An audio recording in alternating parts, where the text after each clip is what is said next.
महाकारुणी तथागत भगवान गौतम बुद्ध, भारतीय घटनेचे शिल्पकार बोधिसत्व परमपूज्य डॉक्टर बाबासाहेब आंबेडकर यांच्या विचारास तीव्र अभिवादन करून तमाम बौद्धांच्या नेत्या, दी बुद्धिस्ट सोसायटी ऑफ इंडिया संस्थेच्या राष्ट्रीय संरक्षक, तुमच्या आमच्या राजमाता, तमाम बौद्धांच्या नेत्या आदरणीय महाउपासिका मीराताई आंबेडकर त्यांना व त्यांच्या धम्मकार्याला पंचाम प्रणाम करून संस्थेचे राष्ट्रीय कार्याध्यक्ष, समता संघाचे राष्ट्रीय अध्यक्ष डॉक्टर बाबासाहेब आंबेडकरांचे नातू, संस्थेचे ट्रस्टी आदरणीय आपल्या सर्वांचे स्फूर्तिस्थान डॉक्टर भीमराव यशवंत आंबेडकर साहेब यांच्याही कार्याला वंदन करून संस्थेचे कायदेशीर सल्लागार, वंचित बहुजन आघाडीचे प्रमुख, आपल्या सर्वांचे हृदयस्थान ॲडव्होकेट प्रकाश दादा बाळासाहेब आंबेडकर यांच्याही कार्याला वंदन करून आज या ठिकाणी दी Buddhist society of India Mumbai प्रदेशच्या वतीने सूर्यपुत्र भैयासाहेब आंबेडकर यांची 113वी जयंती या ठिकाणी आयोजित करण्यात आलेली आहे। या कार्यक्रमासाठी प्रामुख्याने या ठिकाणी उपस्थित असणारे रिपब्लिक सेनेचे सरसेनानी, बौद्ध पंचायत समितीचे सभापती, तुमचे आमचे सर्वांचे नेते आणि ज्यांनी हिंदू मिल या ठिकाणी मिळवून घेतले असे आपल्या सर्वांचे नेते आदरणीय आनंदराज आंबेडकर साहेब यांनाही वंदन करून या ठिकाणी आजच्या कार्यक्रमासाठी प्रामुख्याने मार्गदर्शक म्हणून उपस्थित असणारे संस्थेचे केंद्रीय विभागाचे प्रमुख, संस्थेचे उपाध्यक्ष, ट्रस्टी, समता संघाचे स्टाफ ऑफिसर आदरणीय SK भांडरे साहेब, त्याचप्रमाणे आजचे प्रमुख वक्ते का त्यांना खास आपण विषय दिलेला आहे, त्यांचं आपल्याला प्रवचन ऐकायचं आहे, म्हणजे भाषण ऐकायचं आहे, असे आदरणीय अच्युत भोईटे साहेब, राष्ट्रीय संयोजक Buddhist society of India, scheduled caste mission of India येथे आहेत। यानंतर आजच्या कार्यक्रमाचे सन्माननीय अध्यक्ष, ज्यांच्या नेतृत्वाखाली मुंबई प्रदेशचं काम चालू आहे, असे आदरणीय विलास वानखेडे साहेब आणि सर्व केंद्रीय पदाधिकारी, सर्व महाराष्ट्र, सर्व मुंबई, सर्व जिल्ह्याचे पदाधिकारी, सर्व बौद्धाचार्य, सर्व केंद्रीय शिक्षक शिक्षिका, सर्वांना जय भीम। आवाज ना आला, जय भीम। आंध्र साहेब ऐकताय का? भारतीय बौद्ध महासभेचा आवाज आला पाहिजे ना। धन्यवाद। आज आपल्या सर्वांना माहिती आहे दिवंगत बाबासाहेब आंबेडकर यांची 113वी जयंती या ठिकाणी आपण मुंबई प्रदेशच्या वतीने संपन्न होत आहे। या ठिकाणी मी जास्त बोलणार नाही, कारण आपल्याला आनंद साहेब, भोईटे साहेब, भंडारे साहेबांना ऐकायचं आहे। मी फक्त काही 1-2 मुद्दे, कारण बाबासाहेब आंबेडकरांची जयंती तर आपल्याला थोडंसं बोलावं लागेल आणि म्हणून खऱ्या अर्थाने मी नेहमी सांगत असतो की या ठिकाणी दिवंगत बाबासाहेब आंबेडकर यांचे आपल्यावरती एवढे उपकार आहेत की डॉक्टर बाबासाहेब आंबेडकरांचे जेवढे उपकार आमच्यावरती आहेत तेवढेच उपकार आदरणीय बाबासाहेब आंबेडकरांचे आमच्यावरती आहेत। कारण डॉक्टर बाबासाहेब आंबेडकरांनी 14 ऑक्टोबर 1956ला बौद्ध धर्माची दीक्षा दिली, परंतु अवघ्या 53 दिवसामध्ये बाबासाहेब आपल्यातून निघून गेले। परंतु त्यानंतर खऱ्या अर्थाने बौद्ध बनवण्याचं काम आम्हाला कोणी केलं असेल ते दिवंगत बाबासाहेब आंबेडकर यांनी केलेलं आहे, काश्मीर ते कन्याकुमारी पर्यंत। आणि म्हणून खऱ्या अर्थाने आज आपण बौद्ध बनवून या ठिकाणी मिळवत आहोत। याचं सारं श्रेय बाबासाहेब आंबेडकरांना जातं, हे आपण नाकारून चालणार नाही। खऱ्या अर्थाने बाबासाहेब आंबेडकरांचं उत्तुंग असं काम आहे।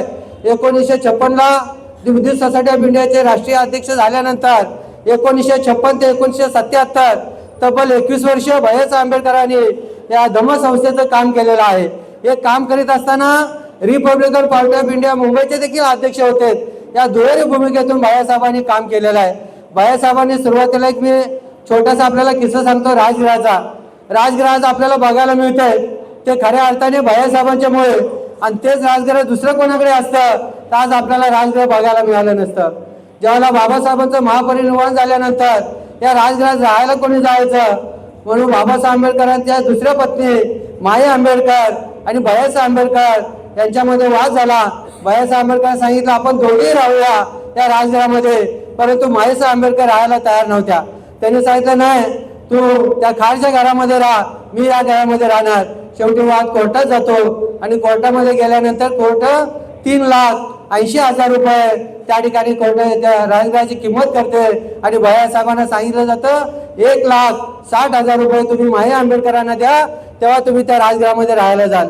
बंधू आणि भगिनींनो, बाबासाहेब आंबेडकर मान्य करतात ठीक आहे, मी 1,80,000 रुपये भरतो, माया आंबेडकरांना देतो, परंतु घरी आल्यानंतर भैयासाहेब आंबेडकर विचार करतात.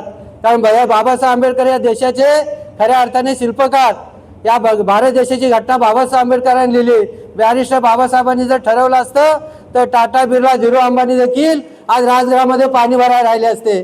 परंतु बाबासाहेब आंबेडकरांनी आपल्या परिवारासाठी, आपल्या एकुलत्या मुलासाठी कोणतीही प्रॉपर्टी तयार करून ठेवली नव्हती. आणि म्हणून भैयासाहेबांनी 1,50,000 रुपये जमा केले आणि माया आंबेडकरांना देऊ केले. पण माया आंबेडकरांनी घेतले नाही. माया आंबेडकरांनी सांगितलं मला 1,80,000 रुपयेच पाहिजेत. मग भैयासाहेब आंबेडकरांनी त्यावेळेला असणारी पीपल एज्युकेशन सोसायटी कोणाची, बाबासाहेब आंबेडकरांनी स्थापन केलेली, त्याच्यावरती जे कार्यकर्ते दिलेले होते, कार्यकर्ते होते, त्याच्या भैयासाहेब अर्ज करतात की मला व्याजाने तुम्ही या ठिकाणी 30,000 रुपये द्या, मी व्याजासहित तुम्हाला ते कर्ज तुमचं मी पूर्ण करेन. परंतु त्या पीपल एज्युकेशन सोसायटीवरती असणारे जे नेते होते, कार्यकर्ते होते, भैयासाहेबांना त्यांनी कर्ज दिलं नाही.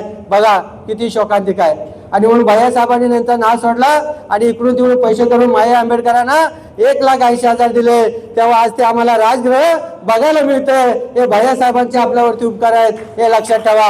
नाही आज राजगृह देखील आपल्याला बघायला मिळालं नसतं. बंधू आणि म्हणून भैयासाहेब आंबेडकरांनी पहिलं स्मारक चैत्यभूमी, पहिला भोईवाड्याला जे पंचायत समितीचं जे स्मारक आहे हे भैयासाहेबांनी बनवलं. आज त्या ठिकाणी आनंदराज आंबेडकर आज खऱ्या अर्थाने सभापती आहेत. आज जर आपण त्या पंचायत समितीचं बघितलं, त्याचं भव्य दिव्य असं त्यांनी स्मारक बनवलेलं आनंदराज आंबेडकरांनी. त्यानंतर पहिलं स्मारक भैयासाहेब आंबेडकरांनी चैत्यभूमी आपल्याला मिळते, बघायला मिळते. हे देखील उपकार भैयासाहेब आंबेडकरांचे आहेत. मी इतिहास सांगणार नाही आपल्याला.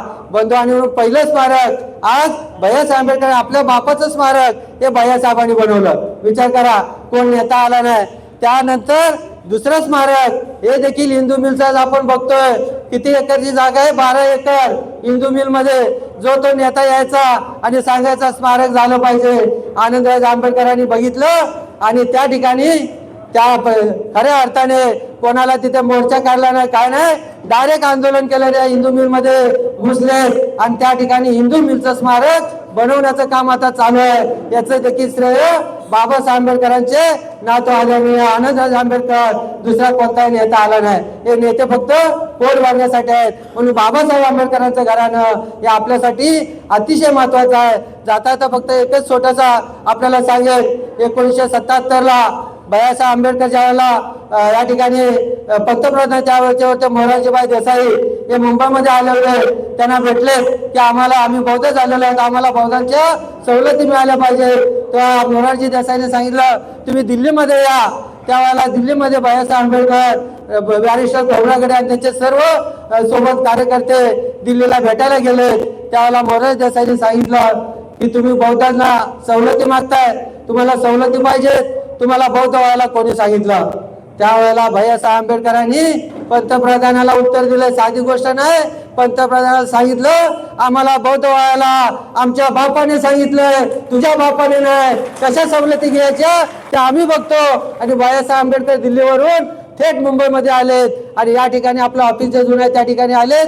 जयू पवार साहेबांना बोलवलं आणि सांगितलं मोरारजी देसाईच्या विरोधात आपल्याला एक पुस्तिका काढायची आहे. परंतु त्या दगदगीच्या काळामध्ये भैयासाहेब आंबेडकरांची तब्येत बिघडली आणि त्याच वेळेला त्यांना केम हॉस्पिटलमध्ये त्या ठिकाणी भरती केलं.